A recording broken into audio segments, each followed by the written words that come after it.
Yo, yo, yo, yo, yo! What's up, everybody? Welcome back to Prince's Media Corner with my co-host, Brian. Brian, say what's up? What's up?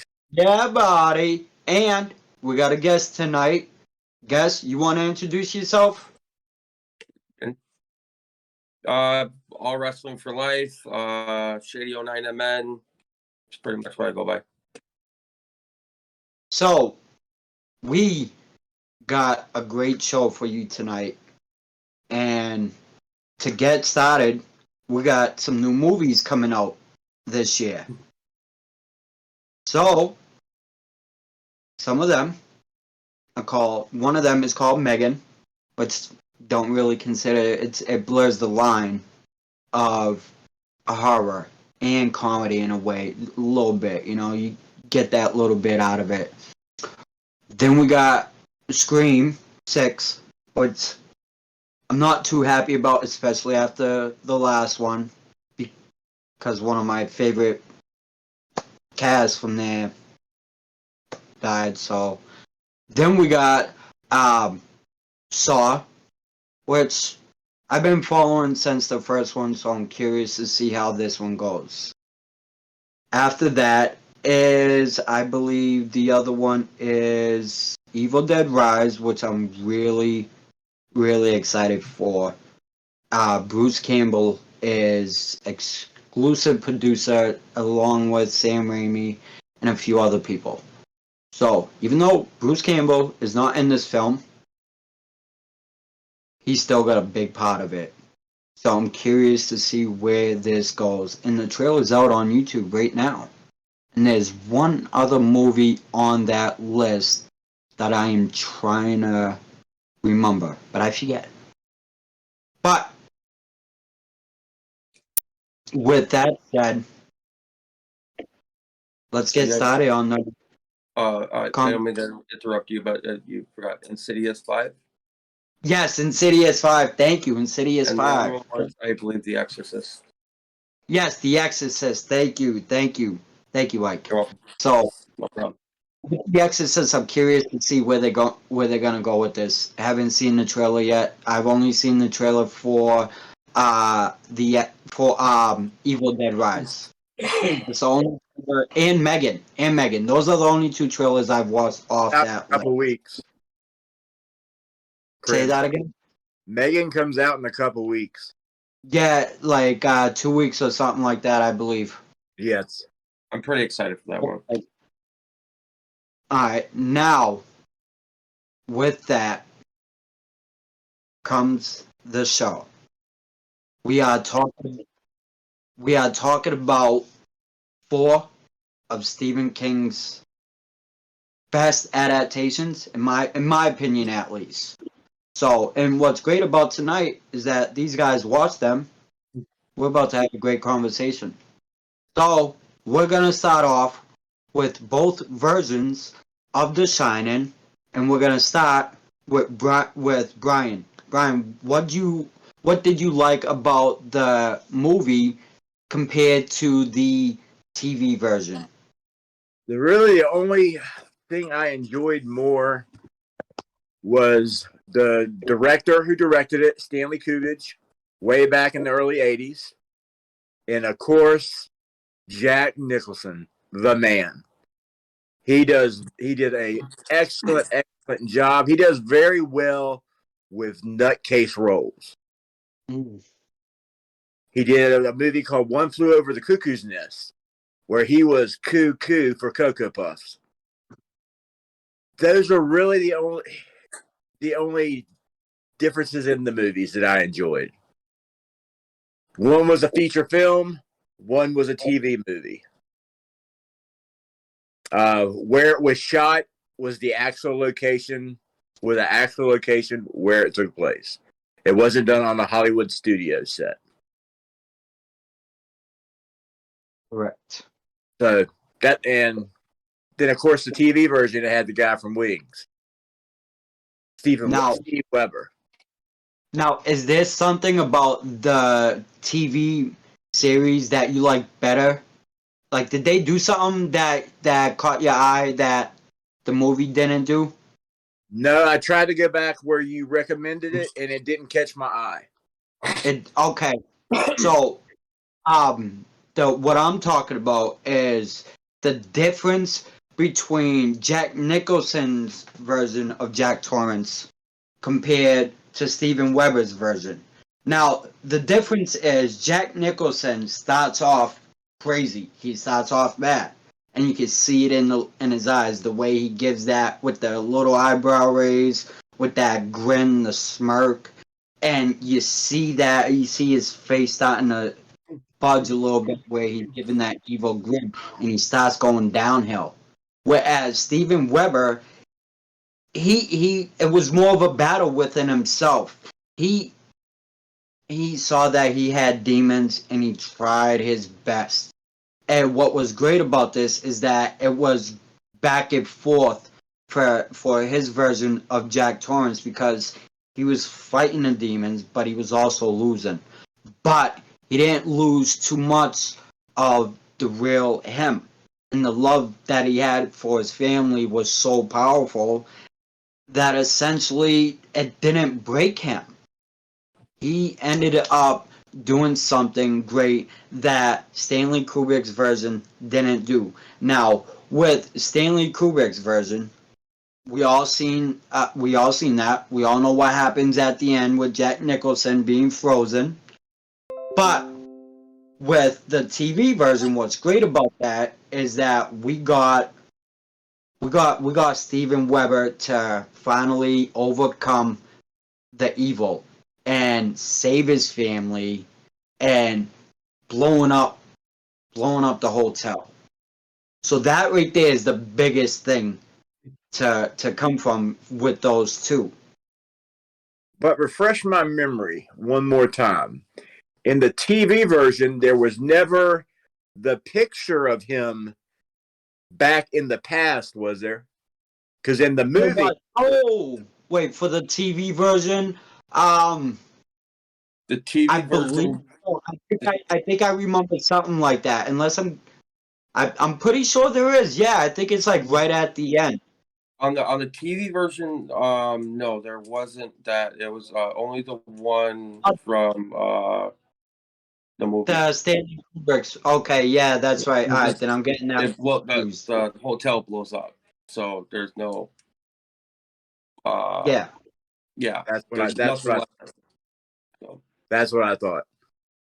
So, Mike, with all that said, how'd you feel about the TV and the movie? What you like about either one? All right, so I watched.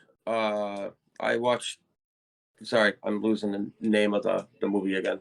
The Shining. Shining. So I rewatched The Shining. I haven't watched it in years.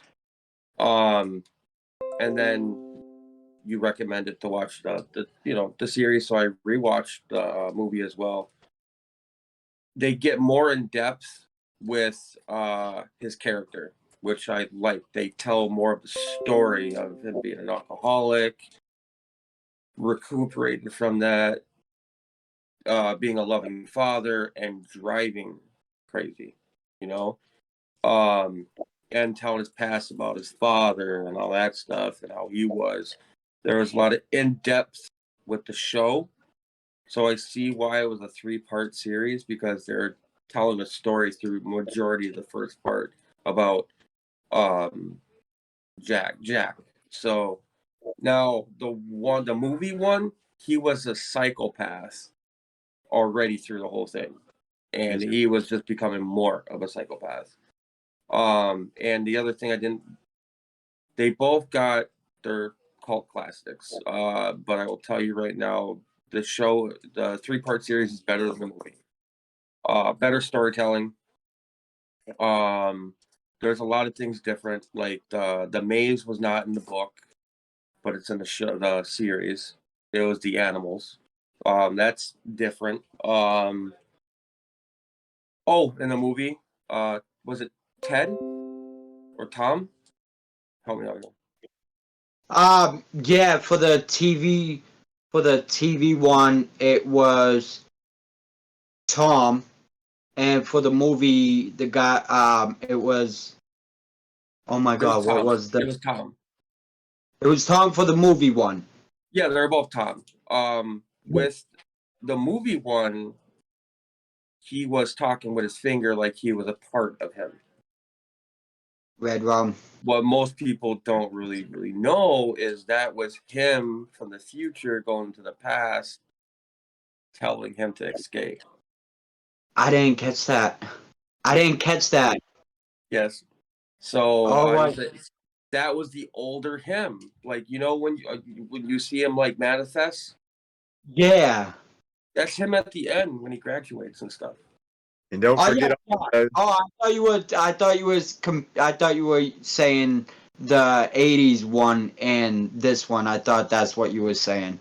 No, in general. No, yeah, I caught that for that one. Yeah, Yeah. I thought you were Um, putting both of these movies together in one. yeah, they are. It's the same thing. It's just the way they did it with the finger was kind of weird. And on top of it, showed him as a loving father, sacrificing himself at the end for his family, while the other one had to die at the end and freeze to death. So yeah, it was just kind of it was weird. And then I don't mean to add a movie, but after that, because I've owned Doctor Sleep for how long and never watched it. I've had it since release. I finally watched it after watching them once, so I get it now. So it was pretty good. now I will say that and Prince knows my situation with horror movies because I consider it a horror movie. I have hard problems watching it. So it took me about 2 or 3 times to sit down and watch the full. It's very hard for me. It's from a childhood experience. I'm not going to go into that. And Prince knows what it is. So it was very difficult for me to sit through it, to watch it. The one thing that I do want to touch up on real quick, just shorten this up and move on, is the comparison of the wives and for the movie and TV show. Now, one thing I loved about the wife for the TV show is that she felt more like an actual real life mother, where she is She was a scared, but she's protective mother. yeah, exactly. She had that protective role, whereas Wendy in the movie, it was more scared and panicky, trying to do right, trying to do the best she can, but she just panicked way too much. So Right. it was they made her more, and this is not, they made her more of a wuss in the movie and more submissive in the movie. Well, the Yeah, show she was that don't mess with my child or I she will. had her child was and dire need. That's when the mother instinct kicked in even more. And that's what this is why I say that the Shining TV show will always be better than the movie, honestly, because look at the conversation we're having now. Brian, how do you feel about the mothers on both sides? I had problems with it's from other movies she's done in the past, and that's the actress that played on the movie because she played in the Popeye movie, and she was she was wussed out on that. So it was hard for me to get over that role. Mhm. Go ahead, Mike. No, I don't mean to interrupt you, but well, most people don't know, and I knew this from watching it a while ago, and I was looking up, how they did it. Did you know what they did to her to make her freak out like that? They locked her in a room and tortured her for that scene. The director did. Really? Yeah. They poked her, poked her with sticks and all that stuff to make her freak out. I mean, I've So that heard was some her actually freaking out. I've heard some crazy stuff about Hollywood doing stuff like that, and that's commitment and craziness. Yeah. But with everything said, now We got those two movies. See how easy that was. That was awesome. I like There's that. one That more was thing you're missing: the mallet and the axe. yes. Talking Sorry. about yeah. I don't want to I drag I on, but I love the touch the axe better than the mallet. I like the mallet. I'll say that. Like I like the mallet, but the axe. Watching Jack Nicholson cut down the door and say, "Here's Johnny." That was awesome. And then That- what was the guy's name? The African American guy. Dick. Yep. Dies in the movie, but does not die in the show. And in the book, he does not. He actually escapes with it. So there's a lot of differences, but they There's so much. both, There's so much great recommend things about these movies that was awesome. Let me tell you. I will say, real quick, Mike. Hmm? Movie rating. What do you give the movie rating itself? All right. So it's really hard due to the fact that they both have their own way of, they got their own way of sitting, and they're kind of in a way two different movies, but the same movie. So Yeah. to me, the movie, I give a solid 7, and I give the series a solid 8.5. Okay. Bryan, what about you, real quick? What would you rate both of these movies? I gave the movie a 8 due to due to two reasons. With Jack, of course, because I believe no, he didn't. Never mind. It's because of Jack and because of the director, Stanley Kubrick, who's done some great Hollywood movies. That's the reason I gave it the score I did. The TV show, I'd give it 8. See, for me, the movie, I will give like 6.5 on. I like the movie, but that right there, I'm being generous. For the TV show, I'm gonna give that a straight up 8. Um, Stephen King had a bigger hand in that, and it was done so right. The direction we got for Jack Torrance was even better because we got to saw that in a fight with him, and the mother did a hell of a job. Uh, Danny was awesome. So this movie was definitely higher in a rating wise than the movie itself. But are we all in agreement with move on to the next one? Sure. Okay, cool. So the next one is Storm of the Century.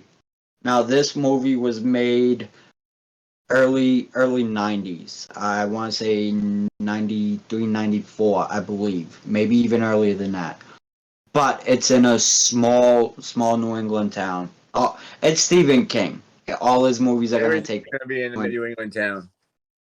He is an avid Boston Red Sox fan. Attends Boston Red Sox games like there's no tomorrow. and this man represents for New Englanders. Let me tell you, Stephen King really is one of the best.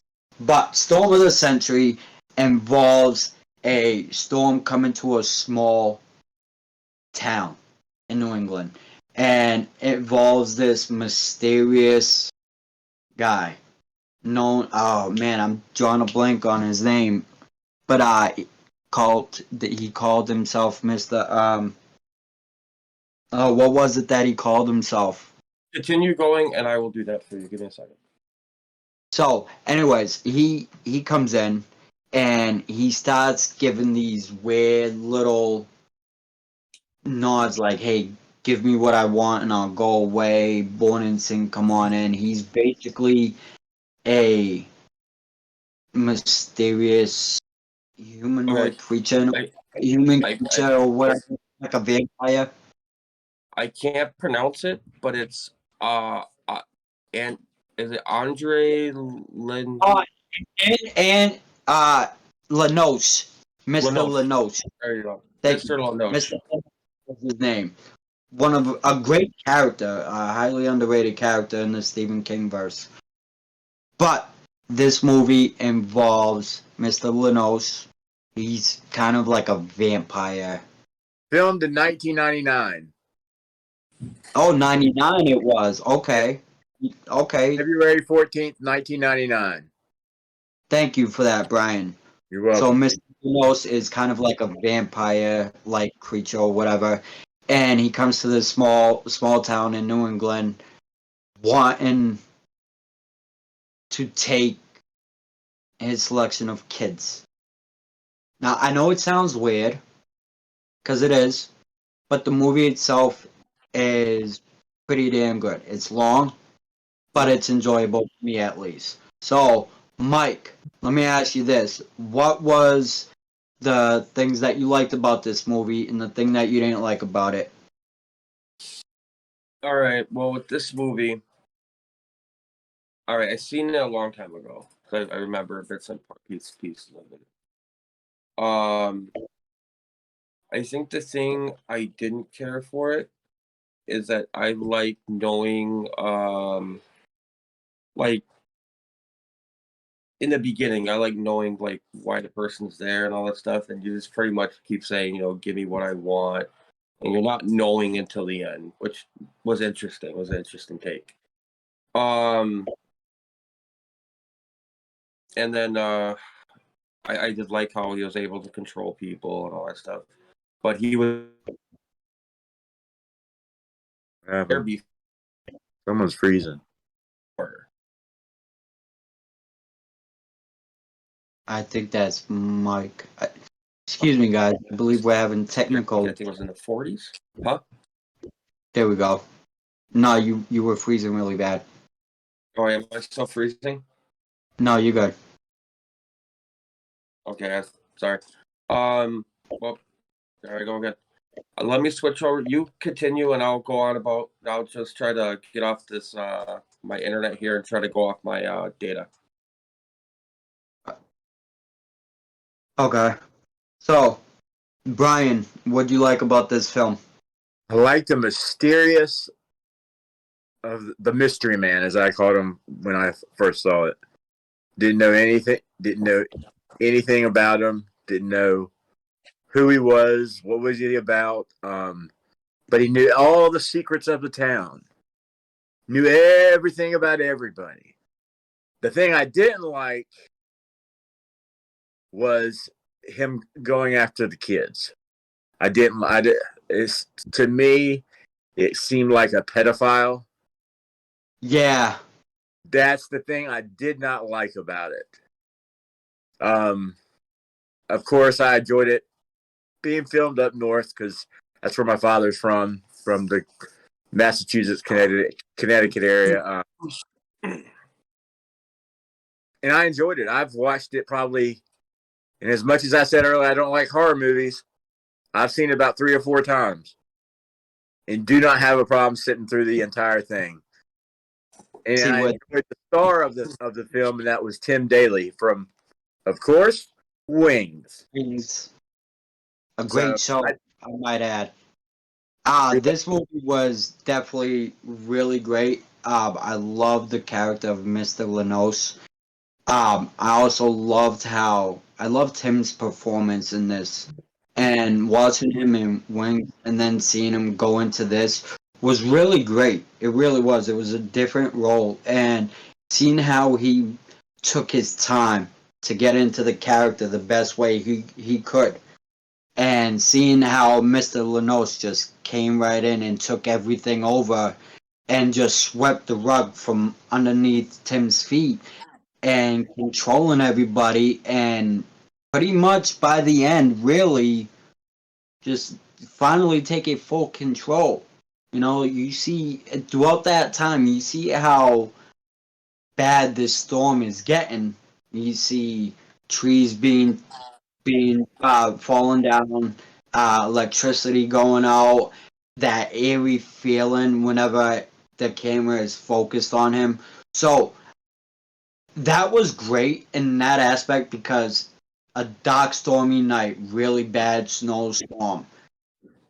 something like that happens in New England for the most part, you know. And when it does, it gives that creepy factor to it, and it's so amusing because, especially with the right aesthetics and the right tone, you know. And that movie had everything.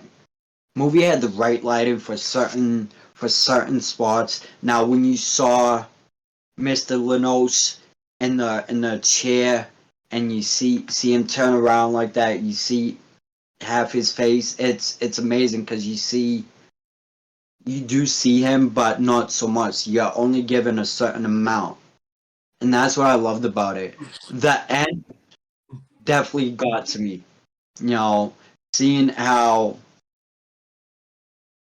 I don't really want to spoil it, but I'm sure a lot of people here obviously seen it besides us.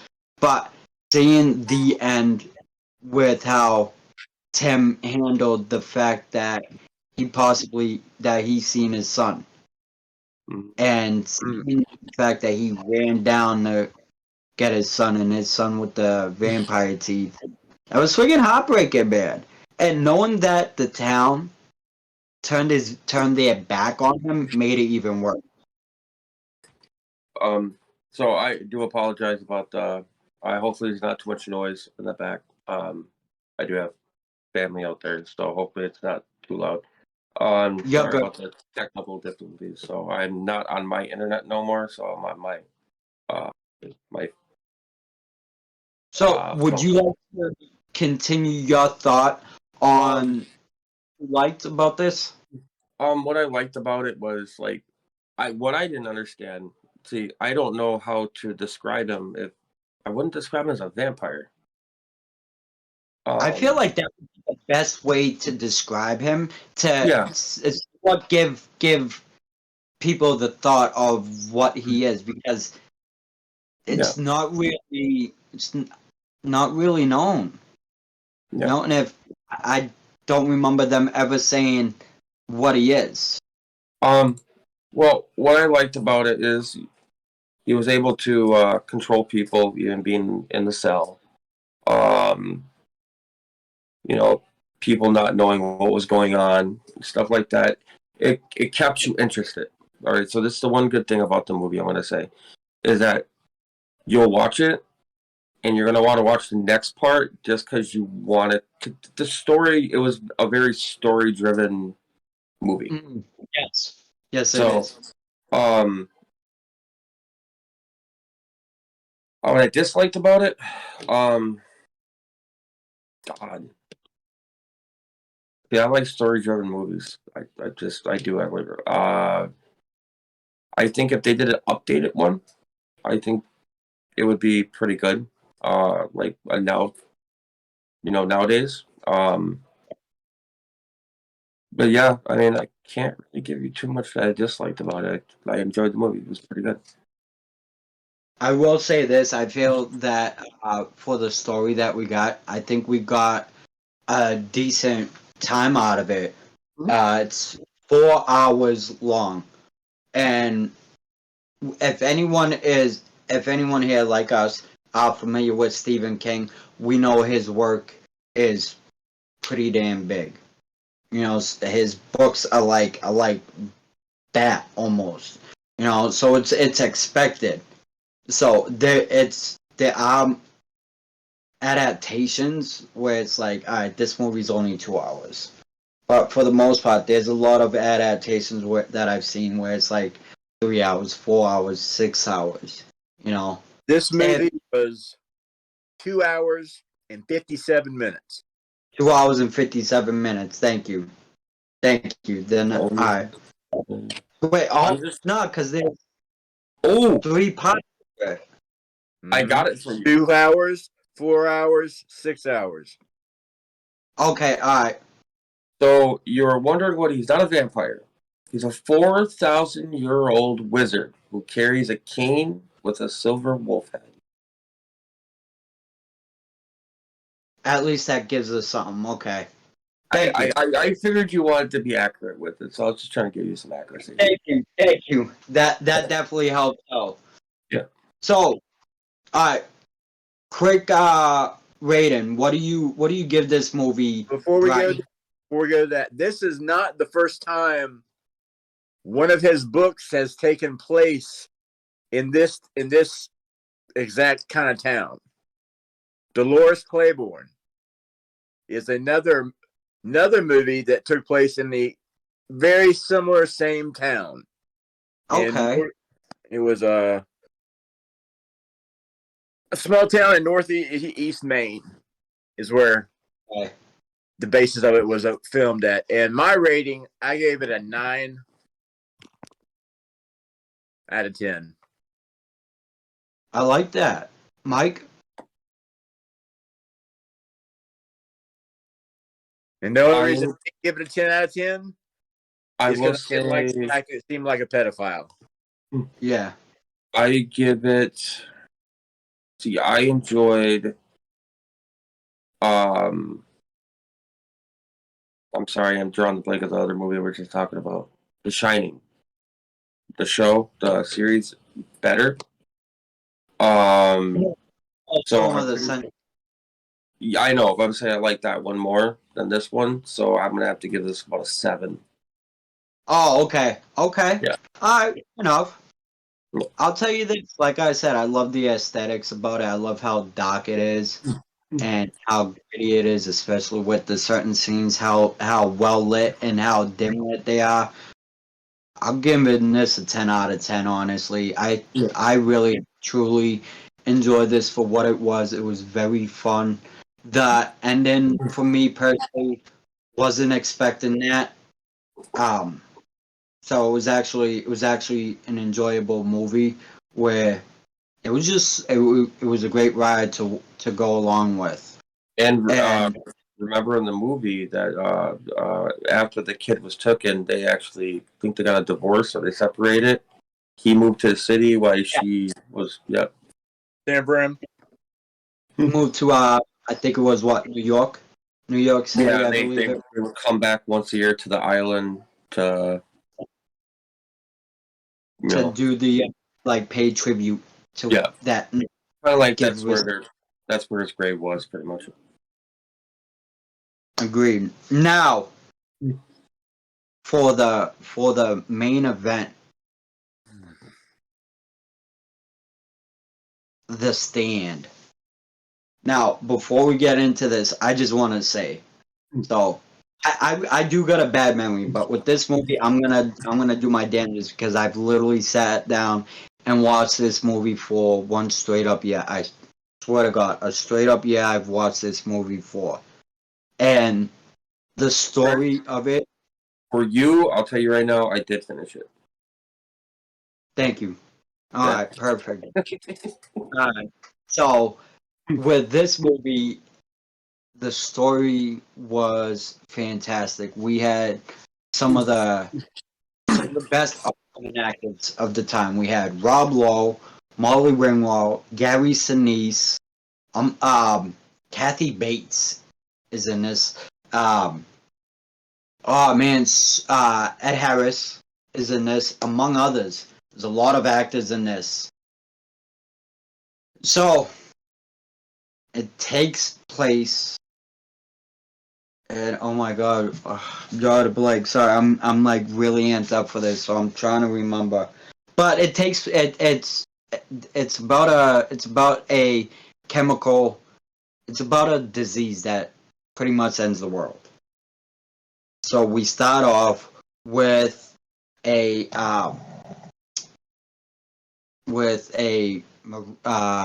military base for families, and the buzzer ends up going off and it's causing a leak. So what happens is the guy on duty is supposed to close the gate for a shutdown. He ends up getting his family and leaves the compound, going halfway around the country, and in Arkansas, I believe it is, where he and his family eventually dies from the virus. And this virus is called Captain Trips. And this is what essentially wipes out the world. It's it starts off with the virus, but then it ends off with a battle of good versus evil. You got some people on one side trying to protect the rest of the world, where evil is trying to take down the rest of the world. Your normal story, good guy versus bad guy. We've seen it all before, but this movie, let me tell you, is fantastic. It's a 6 hour mini series. It's not a movie. It's a mini series. So, with that said, Brian, let me ask you favorite thing and least favorite thing about this mini series. Least, I can tell you what the least favorite thing was: sitting through 6 hours and 40 minutes of the film. Favorite thing was the good versus the evil. Is something I always enjoy, and I know that sounds sick. I am a little sick in the head at times, but that's what I enjoyed most about the movie and the cast of the movie. You know, it has some big time actors. One of my favorites in Gary Sinise. He's awesome. Let me tell you, Mr. Lieutenant Diane. Stu Redman now, and let me tell you, he was great for this movie. A lot of them were. A lot of these actors, they picked a great cast. They did. Oh, the one thing I liked. So I read the book to this movie. What? You read a book? Yes, I did. I read the book. Read a book. Yes, I did. Let me tell you, this book. Now, here's a fun fact. What not a lot of people know is that if they took the book word for word, made it into the movie itself, it would be a 35-hour movie. Now that's freaking crazy. But let me tell you, the greatest thing about the book is that we go even more into detail with each character. You know, that's one thing is Stephen King likes to give a lot of attention to his characters, and it's done right, not overwhelming or anything like that. So it's really great. Whereas the miniseries gave us enough of each character, but it wasn't over drowning like the last year one that came back out in the episode form. I really truly loved the set design, seeing how, especially in New York, seeing New York going down like that with how the people were looting and going around crazy, not knowing what to do. And then you got to see Vegas in the film. You got to see little small towns, which was really great. It did so much for this. There was so much to see, but from my opinion, at least, it didn't feel like it was over saturated. But with that said, Mike, let's hear your thoughts and All right. opinions on that. How you brought it up about like seeing how like everything took place with like a disease and then looting and all that stuff. We kind of lived it in a way with everything that was going on the last couple years. So pretty much in a way it was like that. See, I wasn't understanding it. It took me a while to get through it. I did. But then you find out it was pretty much in a way Satan coming on and all that stuff. That's why I take it as is with Satan, and you had the hand of God and all that stuff. It was an interesting movie. If you can sit through it, I would say take breaks. But it was all over the place. You know, they're telling in a way multiple stories. There was like at least what 5, 6, maybe I don't know how many people in there. They're adding to it, so it was really hard to pay attention to. But if you could sit through it, My advice is watch for an hour and a half, take a break, go back to it, take a break. Kind of like if you would watch a movie where they say part one and they would say part two, you have that break.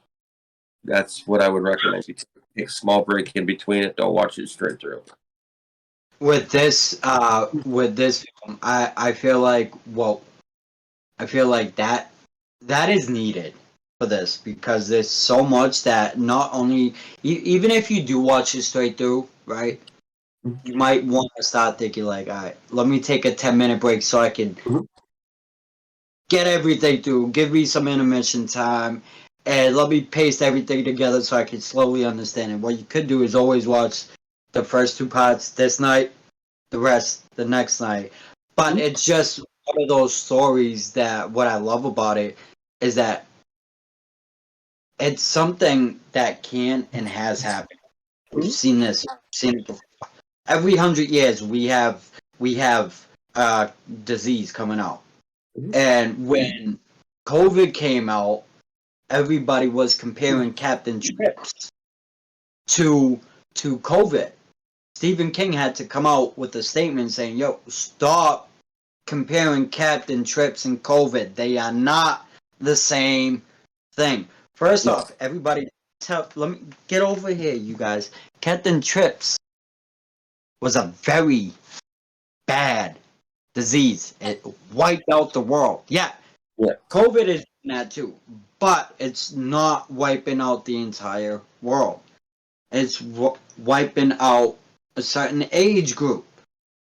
You know, that is the higher risk right there. So it's not the whole world. You know, if it was, then yeah, I would definitely be saying, yeah, we are definitely in the midst of Captain Trips. But Captain Trips does not exist, apparently. Yet. Don't you give out any ideas, Twitch chat. Nobody give out any ideas. Alright? Big brother, if you're listening, I see you. Don't. I swear to God, if I see some shit in the next few months, I'm coming for you. Yeah, this is little brother talking here. Now, with all that aside, yeah, buddy. What did you think of the character known as Randall Flagg? Let's go with Don't start with me. Bryan. Will be last. So you can go. All right. Once again, it was really hard for me to watch it. Can you remind me who that was again? Randall Flagg is the main protagonist. He's the main villain of the movie. The long hair and the jean jacket. Okay. Yes. Oh.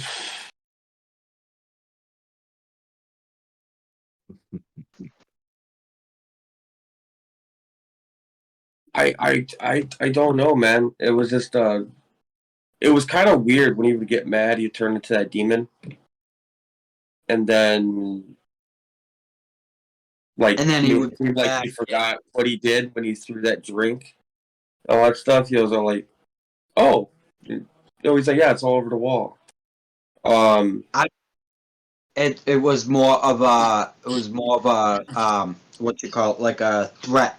It's like, oh, don't forget who I am. Yeah. You know. Just you know, I am who I am. So that was a reminder of. So that's what I think that was more for, honestly. And just want to let everybody know, if you guys do want to watch that movie, it is on YouTube. You guys can do that. And they actually came out with a new one in 2021 on Paramount Plus. It's on Paramount Plus, so I'm going to be checking that out. I'm glad you brought that up because I do want to say something real quick. Now, the Randall Flagg character for the miniseries for the '90s one was really great. I thought he did a great job, and it kind of it was just entertaining. I really don't have nothing bad to say about Jamie Sheridan. That's the guy who plays him. Jamie Sheridan plays Randall Flagg for the '90s version of The Stand. Now, when you go over to the new one, that's Alexander Skarsgård, Bill Skarsgård's brother, the one that played Pennywise in the new It movie. Alexander was fantastic. He was so menacing, and if you watch that and pay attention to him, you see that slow, evil pace walk where, and then the camera pans up to his face. You see that look in his eyes. You know that he means business. He's not there trying to mess around. He wants what he wants. He knows what he wants, and he's gonna get what he wants. Whereas the movie, the miniseries actually, it was he knows what he wants. He's gonna get what he wants. He's gonna try to do it all on a different level. That's why when you see him shapeshift back into that demon side, that's where the reminder comes in. It's like, this is who I am. Whereas, yeah, so that right there is what I really wanted to touch on when it came to Randall Flagg. And if you notice, Randall Flagg has different faces in the Stephen King verse. Randall Flagg is also known as the Man in Black in the movie The Towers. I forget what that movie was called, but it came out with Idris Elba back in 2018. I believe Dark it was. Tower. Dark Tower, thank you. Dark Tower. Matthew McConaughey is in it too. Yes, no, Matthew McConaughey played Randall Flagg. He played let me rephrase that. He played a version of Randall Flagg. The Man in Black is that also known as Randall Flagg also. So, what did you guys think? Did you guys just so happen to, Bryan, you didn't watch the one on Paramount Plus, did you? I've never watched the one on Paramount Plus. I haven't either, but I'm gonna check it out.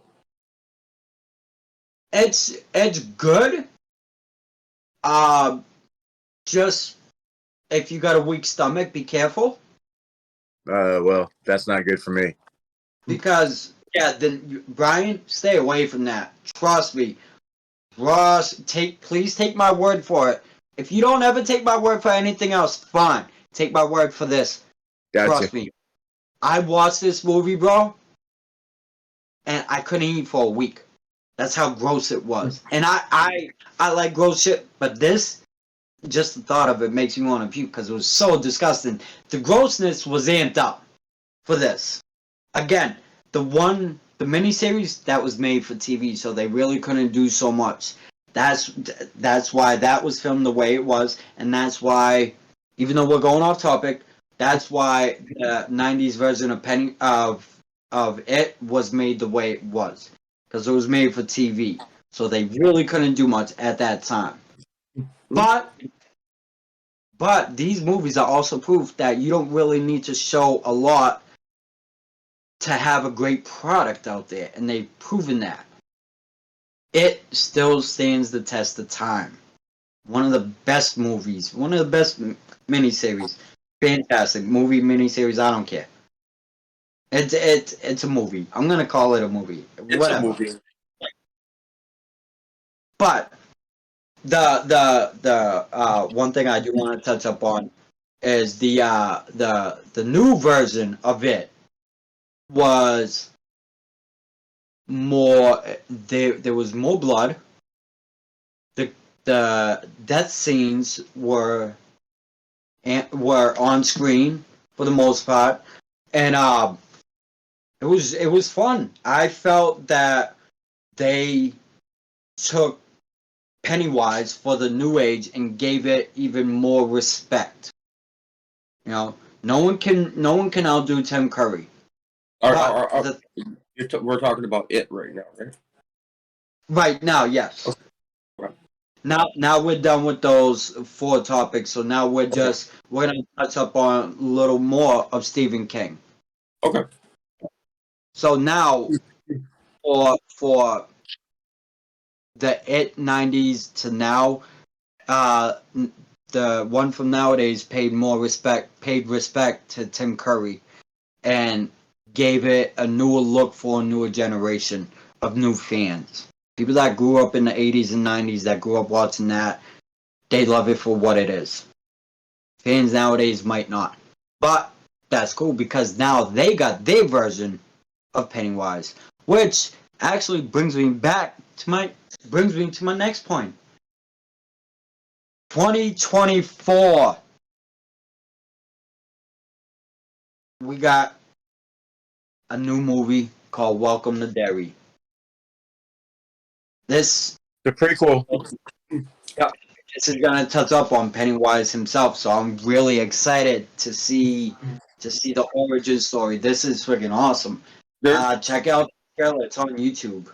There is one Stephen King movie I really, really, really hope they do. They did it, and they're doing a lot of these other movies. I really want to see an updated Christine movie. Yes. Yes. Okay. I mean, the classic is a classic. They could. You know what? I got an idea. Let me ask you this. Honestly, I think Tesla. I'm just kidding. Go ahead. I was just about to say that. Seriously, you could. You really could. It Sorry. would be perfect. It really would be. Yeah. It would be smart because it's for a new age. And Yeah. the new age is the Tesla. That is the most newest stuff nowadays. That is where you go about it. Is getting the Tesla, that being Christine somehow. I don't know how they could do it, but I'm sure it's capable of. Oh, yeah. And a Tesla into something like that. But for the new age, like, all right, for instance, look at the Child's Play movie, Mhm. and then the Child's Play movie from 2019. Mhm.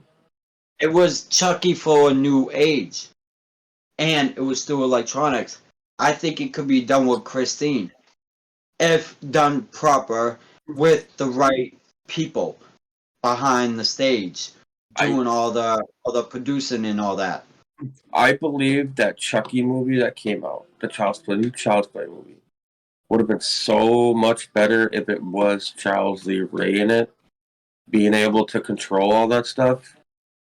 That would have been good. I mean, it was good the way it was, but just the psychopathic killer and a doll that can access the internet and control whatever. Yeah. I mean, dude. Let me ask you this: how do you feel about? Have you seen? Oh, what is it? It's another great Stephen King movie. One of my favorites. Actually, it's not a lot of people might say it's great. I will. I'll be more than happy to say it's great. Is Riding the Bullet.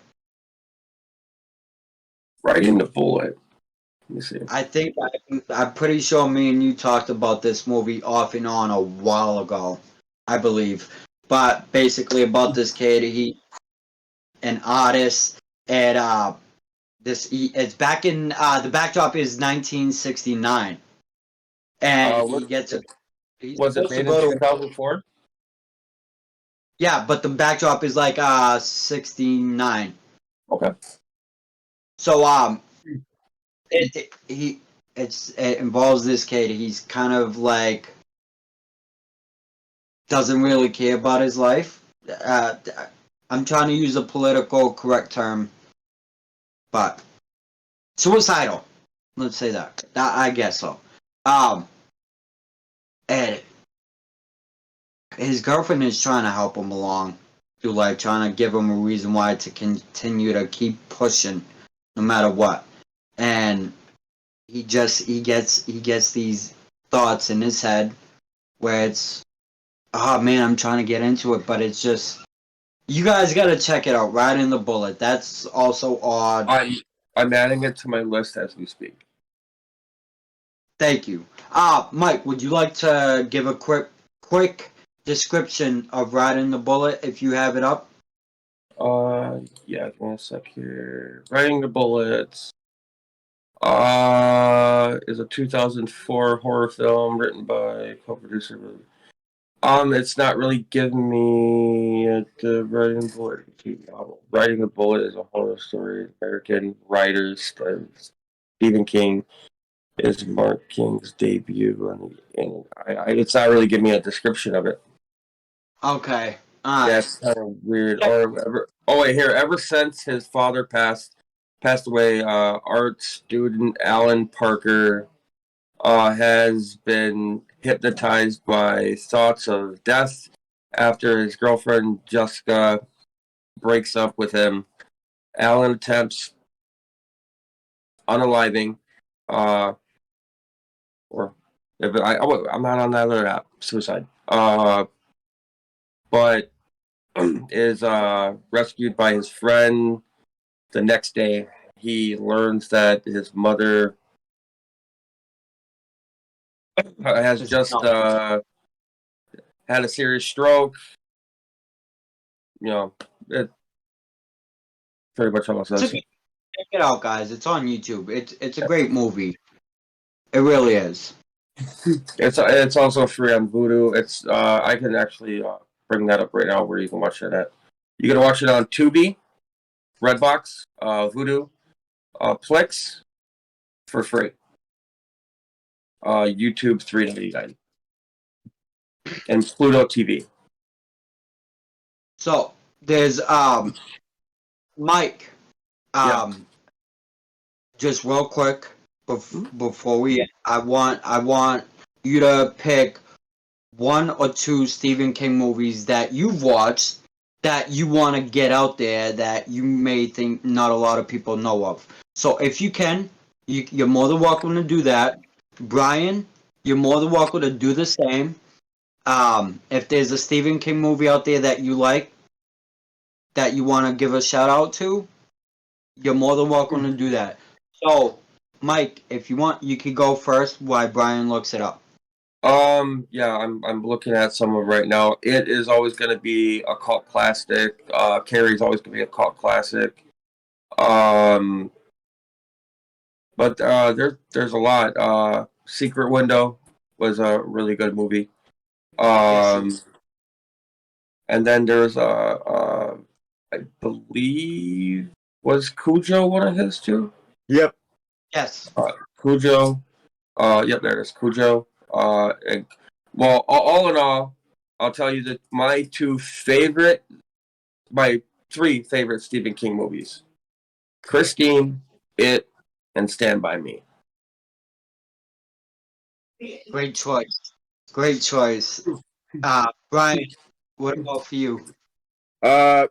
Actually, it's not even a movie. It's actually a TV show.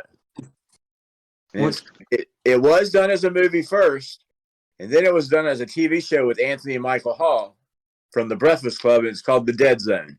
It was on the USA Network for about, I want to say, anywhere between 6 and 7 years. I'm not positive. 7 years, I believe it was. But that would be mine. Now, do you got another show or movie that you enjoyed that you want to give out? No. I don't. No. Wait, was Green Mile by Stephen King? Yes. Yeah. Oh, I'm sorry. I did not know that. That's probably number one. Number one is The Green Mile. Number two would be Stand By Me. I would have to do Green Mile mainly because of the movie itself is great, but Michael Clarke Duncan was fantastic. That was a fantastic movie. So, guys, for me, my three picks would be obviously The Stand, hands down. Misery is another great one that you guys gotta check out. And for number 3, you know what? Let's do number 3. I want to give you guys one that I don't think a lot of people would know, and that would be oh my god, I'm trying to remember. Are you thinking about Stephen King movies right now? Desperation is what it's called. Desperation is what it's called. I mean, let me tell you, Stephen King has been one of the greatest authors of our time. He has given us some of the best work ever, and we got some of the best and worst adaptations from other people. And the attention to detail for a lot of these movies or miniseries have been good, have been bad. The cast maybe not so right for a lot of them. But the thing is, you do see a lot of love and attention that a lot of these people give to the adaptation for Stephen King's books. And yes, I know the books may be better than movies for the most part. Give a chance to the adaptations. Some of the ones that we've got to talk about have been great and deserve that love and attention at least once. I know with Stephen King when it comes to adaptations, the films or miniseries are way too long. I get that. I understand that. Try it out. Watch the story. The stories are truly amazing and they're beautiful. And with that said, Mike, where can people find you? What can people find you on? Oh yeah, you can find me on TikTok, All Wrestling for Life, or also Shady09MN on TikTok. Bryan Loves Moonshine on TikTok. And you can find me, Akam Prince, on TikTok and MJK92113. Stay tuned to that specific profile because I got a few videos coming up. Until next time, stay awesome. Stay the best. But don't stay better than me because I'm number one. I'm the best there is, best there was, best there ever will be. I'm number one. I love you guys. Thank you guys for joining. You guys are awesome. But remember, I am the Prince of TikTok, Akam Prince, saying good night, peace, love, and happiness. Yeah, buddy.